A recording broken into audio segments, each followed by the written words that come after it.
पहलवानों पर बयान देते हुए केंद्रीय खेल मंत्री अनुराग ठाकुर ने कहा कि मोदी सरकार ने खेलों का बजट 878 करोड़ से बढ़ाकर 2782 करोड़ कर दिया है। सरकार खेलो इंडिया जैसी योजनाएं चला रही है। खिलाड़ियों की प्रशिक्षण पर करोड़ों रुपए खर्च होते हैं। उन्होंने अपील करते हुए कहा कि पहलवान खेल को नुकसान न पहुंचाएं, उन्हें जांच पूरी होने का इंतजार करना चाहिए। देखिए ये रिपोर्ट। देखिए, खिलाड़ियों ने जो बातें उठाई, मैं सबसे पहली बात तो ये कहूं, नरेंद्र मोदी जी की सरकार में जहां एक और खेलों का बजट 874 करोड़ रुपए से बढ़ाकर 2782 करोड़ रुपए से ज्यादा कर दिया, खेलो इंडिया जैसी योजनाएं लेकर आए, टॉप जैसी स्कीम के कारण पोडियम तक पहुंचने का अवसर मिला, खिलाड़ियों के प्रशिक्षण पर करोड़ों रुपए खर्च किए जाते हैं, कोई कमी किसी खिलाड़ी के प्रशिक्षण में नहीं रखी गई। 300 बड़े खेल इंफ्रास्ट्रक्चर पूरे देश भर में बनाए जा रहे हैं जो लगभग 2700 करोड़ रुपए की लागत से बन रहे हैं। ये सब खिलाड़ियों की जो उम्मीदें हैं उनसे ज्यादा करने का हमने काम, एक प्रयास था हमारा।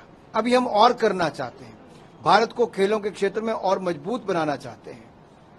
लेकिन जहां तक खिलाड़ियों की मांग, कुछ खिलाड़ियों की मांग जो रेसलिंग के क्षेत्र में है, उन्होंने जब कहा कि उनके साथ गलत व्यवहार हुआ तो कमेटी का गठन किया गया, उनसे चर्चा करके किया गया। रात के 2 बजे इसकी घोषणा हुई, कमेटी के मेंबर्स बनाए गए, उन्होंने एडिशन करने के वो भी किया गया। कमेटी ने अपनी रिपोर्ट दी, निष्पक्ष जांच की, उसके बाद दिल्ली पुलिस ने एफआईआर दर्ज की, सुप्रीम कोर्ट तक गए तो वो भी सुप्रीम कोर्ट ने केस सुन के फिर मैजिस्ट्रेट तक जाने के लिए कहा। जो जो कहा, हर गोल पोस्ट अगली बार अगला गोल पोस्ट होता चला गया। हमने कहीं पे कोई कमी नहीं छोड़ी, खुले मन के साथ, खुले विचारों के साथ उनकी बात सुनी भी गई, जांच भी पुलिस कर रही है।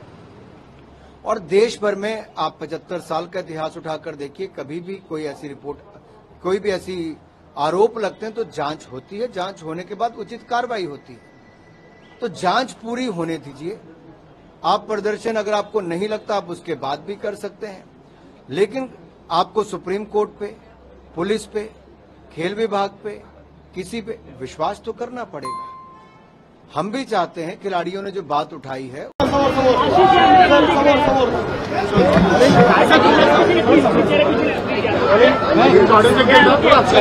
सर आप मुंबई में आए हैं, क्या को लेकर किस तरह क्या? नरेंद्र मोदी जी की सरकार के शानदार 9 वर्ष पूरे हुए हैं और सिद्धि विनायक जी के मंदिर में जहां हम लोग आशीर्वाद लेने आए हैं, वहीं पर आभार भी प्रकट करने आए हैं, क्योंकि आशीर्वाद सबका रहा, जहां एक और भगवान का, वहीं पर दूसरी ओर जनता का।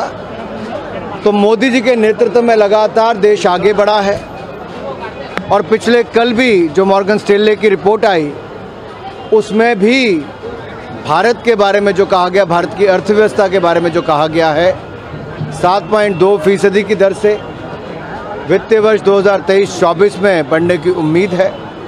दुनिया भारत में उम्मीद रखती है, they have a hope in India and India's leadership.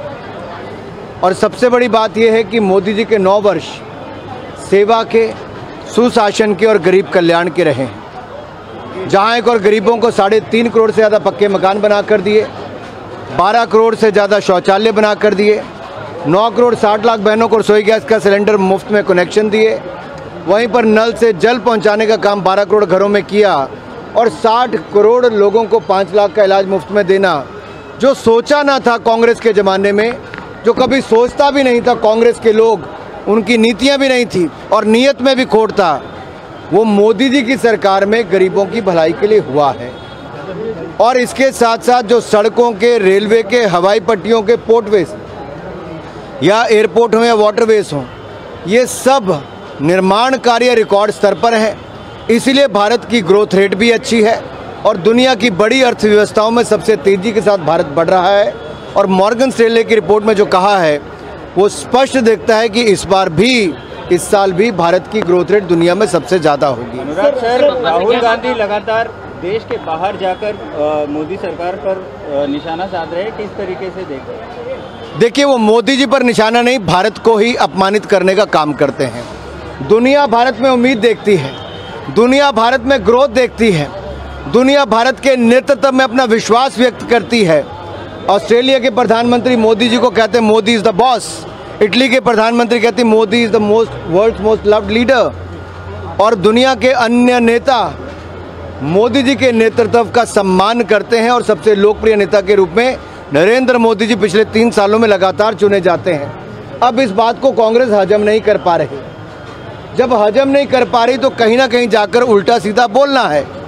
पहले इंग्लैंड में, अब अमेरिका में ये जो प्रायोजित कार्यक्रम होते हैं, इनमें भारत विरोधी नारे लगते हैं, भारत के राष्ट्रगान का अपमान किया जाता है, भारत विरोधी बातें बोली जाती हैं और श्रीमान राहुल गांधी जी इस कार्यक्रम के मुख्य अतिथि होते हैं। रेसलर्स की प्रोटेस्ट को लेकर जिस तरह से राजनीति की जा रही है, ममता बनर्जी ने भी सॉलिडेरिटी मार्च निकाला है कोलकाता में, किस तरह से देखते हैं इनको? मुंबई से राज ठाकरे ने भी समर्थन दिया है रेसलर्स को, क्या कहेंगे? मैं इतना ही कहूँगा, हम इस मुद्दे को बड़े संवेदनशील तरीके से ले रहे हैं। खिलाड़ियों की मांग एक कमेटी बनाने की थी, हमने वो भी बनाई, जांच करवाने की थी वो भी करवाई, पुलिस से एफआईआर करवाना चाहते थे, दिल्ली पुलिस ने एफआईआर भी की, सुप्रीम कोर्ट गए तो वहाँ पर भी सुप्रीम कोर्ट ने मजिस्ट्रेट के कोर्ट में जाने के लिए कहा। वो रेसलिंग फेडरेशन ऑफ इंडिया है, उसके पदाधिकारियों को काम नहीं करने देना चाहते थे, हमने वो भी किया कि रेसलिंग फेडरेशन काम नहीं करती है। उन्होंने कहा सब कमेटी बने, हमने कमेटी ऑफ एडमिनिस्ट्रेटर भी आईओ ने बना कर दे दी। अब ट्रायल्स भी आईओ की कमेटी ऑफ एडमिनिस्ट्रेटर कर रही है, दिल्ली पुलिस जांच भी कर रही है। तो जो प्लेयर्स ने कहा वही सब कुछ हुआ है। और मैं कहना चाहता हूं, देश में किसी भी नागरिक की अगर इस तरह की कोई भी कंप्लेंट आती है तो उस पर पुलिस जांच करती है और पुलिस जांच के बाद ही कार्रवाई होती है। इस केस में भी बड़ी तेज़ी के साथ जांच हो रही है। बहुत सारे लोगों के बयान होने थे, वो हुए भी हैं और पुलिस अपनी रिपोर्ट देगी और जब चार्जशीट फाइल करेगी उसके बाद उचित कार्रवाई भी होगी। आखिरकार उनको जांच पूरी होने का इंतज़ार करना चाहिए। और जितने भी नेता इस पे अपनी बातें कह रहे हैं, मैं उनसे इतना ही कहूँगा, ये देश का कानून सबके लिए 140 करोड़ भारतीयों के लिए एक जैसा है। हमारे लिए खेल खिलाड़ी दोनों ही महत्वपूर्ण है। खेलों के लिए मोदी सरकार ने पहले भी बजट में बढ़ोतरी की, सुविधाओं की बढ़ोतरी की और जितना मान सम्मान मोदी जी ने खिलाड़ियों को दिया है वो देश से छिपा नहीं है और ये लगातार आगे भी है। लेकिन जहां पुलिस जांच की बात आती है, पुलिस जांच कर रही है, कार्रवाई की बात आएगी तो चार्जशीट की बात